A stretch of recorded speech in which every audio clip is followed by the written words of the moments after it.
ఈ రాశి వారికి ఆదాయం 2, వ్యయం 8, రాజపూజ్యం 1, అవమానం 2. ఈ రాశి వారికి ద్వితీయంలో కుజ రాహుగ్రహాల కలయిక, సప్తమ అష్టమ రాశులలో గురు సంచారం కారణం చేత కొంత ఇబ్బందికర సన్నివేశాలు ఎదుర్కొనే అవకాశాలు ఉండవచ్చు.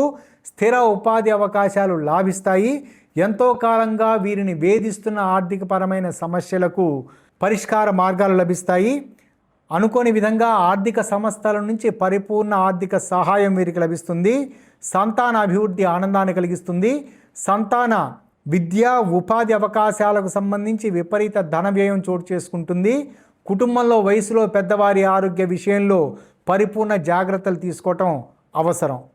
విద్యార్థులకు మిశ్రమ ఫలితాలు ఉంటాయి. పోటీ పరీక్షలలో పాల్గొనే సన్నివేశాలలో ఏకాగ్రతా లోపాలు తలెత్తకుండా జాగ్రత్తలు పడటం మంచిది. రియల్ ఎస్టేట్ రంగానికి సంబంధించి అనుకూలమైన ఫలితాలు ఉంటాయి.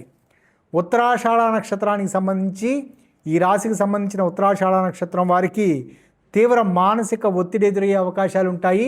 సంతాన వ్యతిరేకతల కారణం చేత ఆత్మన్యూన్యతా భావానికి లోను అవుతారు. శ్రవణ నక్షత్రం వారికి ఆరోగ్యపరమైన విషయాలలో పరిపూర్ణమైన జాగ్రత్తలు తీసుకోవటం మంచిది.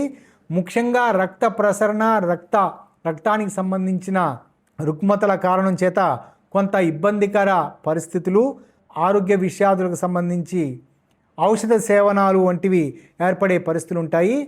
ఈ రాశి వారు విదేశీ ప్రయత్నాలకు సంబంధించి లేదా ఉపాధి అవకాశాలకు సంబంధించి చేసే ప్రతి ప్రయత్నం అనుకూలమైన ఫలితాలను ఇస్తుంది.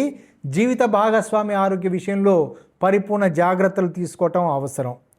ధనిష్ఠ నక్షత్రం వారికి గతంలో ఏర్పడిన ఇబ్బందికర ఆరోగ్య ఆర్థికపరమైన సమస్యలు పరిపూర్ణంగా తొలగిపోతాయి. ముఖ్యంగా సంతాన ఆరోగ్య విషయాదుల గురించి గతంలో ఏర్పడిన అపోహలు తొలగిపోయే పరిస్థితులు ఉంటాయి. క్రీడాకారులకు అత్యంత అనుకూలంగా ఉంటుంది. బదిలీలు పదోన్నతుల గురించి ప్రయత్నాలు చేసుకోవటానికి ఈ రాశి వారికి అనుకూలం.